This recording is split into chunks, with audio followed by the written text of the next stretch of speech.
oh my God, it's 2022. And as daunting and terrifying as that sounds, I'm cautiously optimistic. I'm not gonna make a bold statement and be like 2022 is my year, because no. But I'm deeming 2022 as a year of laying groundwork, and if nothing else, making progress. So, with cautious optimism and with no quantifiable metrics, here are my goals for 2022.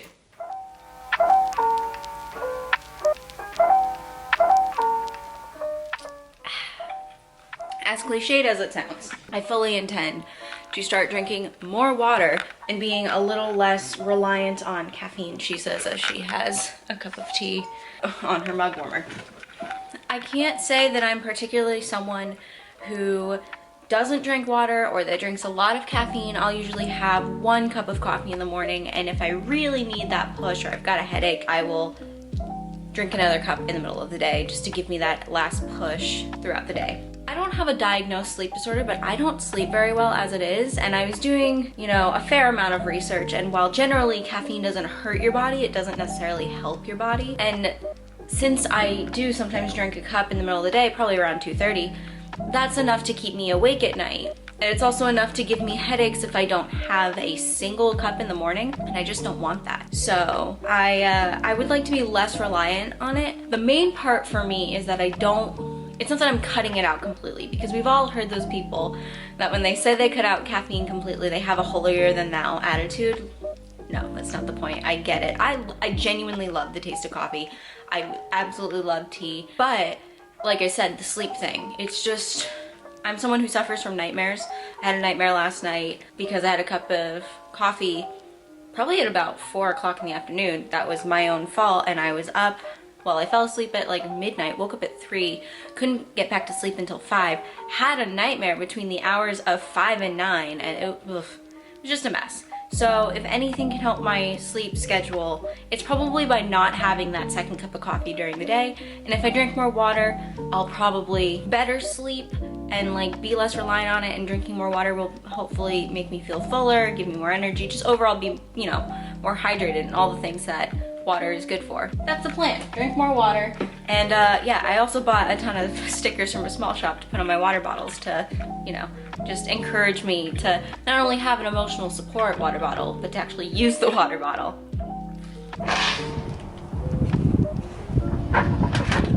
Ooh, it is not warm out today. It is not warm out today. Regret. Is that better? No, ever so slightly, whatever. It is not warm out today. This is supposed to be a fun get outside more, move my body more. Instead it's a freezing one. But it is to move my body more, and this is not about losing weight. It's about feeling stronger in my body. It's not about how I look. It genuinely, I wake up some mornings in so much pain, not only from the lack of sleep that I get, just from not being an active person. And if I can move my body even just a little bit more, I think that would alleviate so much of the pain that I feel day to day, just doing anything. I spend a lot of time stationary. A lot of my hobbies, which are reading, video editing, even just work is not a hobby, but I'm stationary and in front of a desk a lot of the time. So if I can move and come outside, or even if it's something like making dinner, an active activity where I can maybe just be on my feet more than I'm sitting, is a step in the right direction for me. And like I said, I don't want to have any quantifiable metrics. I don't want to lose a certain amount of weight. I don't want to fit into a certain amount, size clothing. Not about that at all. It's very much so about not being in pain. And there was a point in time when, I could go to a theme park from park open to park close and be okay. I can no longer do that, given I'm 27 years old. I should not be in the amount of pain that I'm in day to day. It just doesn't make any sense. So if I live a more active lifestyle, regardless of weight, size, I think I'll feel better, a lot better, because I'll be confident in what I do daily. That's the plan. Unfortunately, it's 32 degrees outside. Today's not a walk outside day. Today is a do some stretching inside kind of day. Another big thing for me this year would be to improve the quality of my content. I am very proud of everything that I have done in the past year with this YouTube channel. I have worked so hard. I've spent so many hours that I didn't have to do on this channel. And like I said, I'm very proud of what I've done. But I do think that it's time to step it up and make things a bit more visually interesting. I went to school for film. I have all of the tools to create a visually interesting, and I don't want to use the word nuance, but I have the script writing tools, I have the editing skills, the cinematography knowledge, I have the lighting knowledge. It's time to start using that and put a little bit more effort into that for me. I'm also looking to upgrade my equipment. God knows it's not an Olivia Christine video unless you hear me say my camera's overheating. So I'm looking into a new camera, potentially a new microphone. I'm looking at one of those Blue Yetis, I really like those, but that's just the way I feel about it. The other side of that as well is going along with, while if the content is great, that's great. It's then marketing those videos and cross-promoting on sites like Instagram and TikTok and being able to really utilize those platforms. While YouTube is the format that I prefer, it's my favorite, it's the most, I would say, more like classic media, because you have to film and then edit and then you post, and it has a bit more production to it. I don't want to say value, because it devalues everyone else's work across all those platforms. Not the case. I would just say that this is my preferred platform, and if I can utilize TikTok and Instagram, which are the two most popular apps, to my advantage, that would be really good, and get more people over here, and then things can only grow from there. And you know, as a little pipe dream, lay the groundwork for a podcast, but I think that bringing in more people to watch would then lead me down the path to be able to create a podcast, which would be about, you know, me talking about and analyzing media with whatever guest I saw fit, or with a co-host. But again, that's the pipe dream side. The main thing is to improve the quality of my content and bring in more people, which I've now said like 4 times. So let's move on to the next goal, shall we? We shall. Man, that sun is bright today, jeez. In 2021, I read 40 books. Wow, amazing, fantastic. I doubled my original goal of 21 books. This year, however, after looking at some of my analytics, I realized that I spent most of my time reading fantasy, and while there's nothing wrong with that, that's certainly my favorite genre. Admittedly, I wasn't in the best headspace this past year, which is why I'm so determined to make progress this year. I was just going through a lot of personal stuff, none of which I need to share with you guys, but I definitely retreated into a fantasy world in books, and while I would definitely say that reading is a super healthy coping mechanism when things get weird, they're very comforting and exciting and inspiring, I definitely would like to expand to more nonfiction and just learn more and maybe use the part of my brain that I haven't been using for quite some time. I already read 1 nonfiction book this year, and that was, well, it's more of a self-help book, but it's still nonfiction. It's called Hang Up Your Hang-Ups, which I will talk about more in the next goal. It's about finding your own personal style through healing your inner self and dealing with all of the self-loathing that comes from just society's pressures on anyone, not just women, but also men too, about the way their bodies look. And that's why, as well as moving my body, I was super interested in not putting a metric to that. But the other 2 nonfiction books I have are historical, because I love history. I mostly focus on pop culture history, but I think that these 2 connect very well. So the first one I have is A Woman of No Importance. This is about Virginia Hall, I believe her name. Yes, Virginia Hall. She was a spy in World War II. She's super interesting. I think I started this book in like July, and then I just didn't pick it up because I went through a reading slump.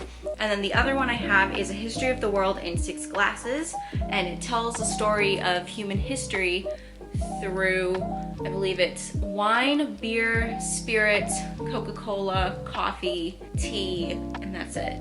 Yeah, I didn't count, but this seems super interesting as well. So if I finish those 2 books, I will have surpassed the 2 that I read in 2021. So already off to a better start. And again, I don't necessarily need to measure this, I just need to learn something new, which is the whole point.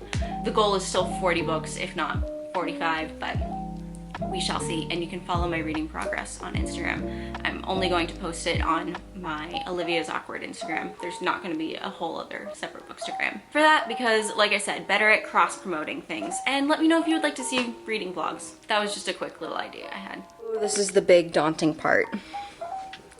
Welcome to my messy closet. As I had mentioned, I was reading a book about personal healing through personal style, and a big part of that is me going through this closet. I had made a video in December talking about how I wasn't very happy with the way that I was dressing, and so I needed a change, and I really wanted to hone in on a style that felt like me but still felt age appropriate and was more exciting, because after a year of wearing, even though I love jeans and a t-shirt, admittedly it wasn't very stylish to my standard, and so I just want to feel confident in my clothes again. So going through my closet and really honing in on my style is a big goal for this year. And with that, I just don't want to go out and spend a bunch of money. Another goal is to spend smarter and save more money. And if you're saying to yourself, Olivia, how is finding a new style good for your wallet? Well, there's tons of sustainable ways to do that. That includes thrift shopping, any kind of secondhand buying less, which I definitely need to work on doing, buying less clothing, even though I love clothes shopping, but being smarter and more selective in what I buy is very important. And if I have more funds from spending less, spending smarter, more sustainably, I will have the money to do my very last goal, which I will tell you in a second. The last goal that I have for the year of 2022 is to move out of my parents' house. As much as I am very lucky to have a family that I get along with, that I don't mind living with, the reality of the situation is that I want my own life, and to be completely honest with everyone, Georgia's not the place for me. It's just not. I prefer cities, and yes, Atlanta is a city, but I don't live in the city. I live in the suburbs.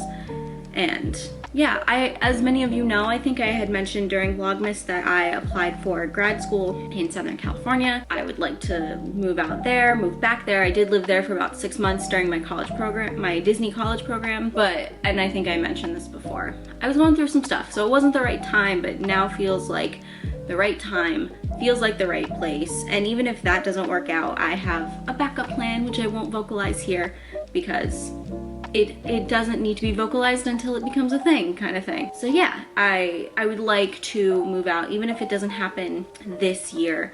I would like to lay the groundwork, and that goes along with saving more money to be able to afford to go somewhere else. And whether that's finding a new job or going to grad school, I would like to have my own life. And with that, guys, that is it for my goals. This whole video is pretty much just me manifesting some good things into 2022 personally. And like I said in the beginning, I don't want to put any quantifiable metrics.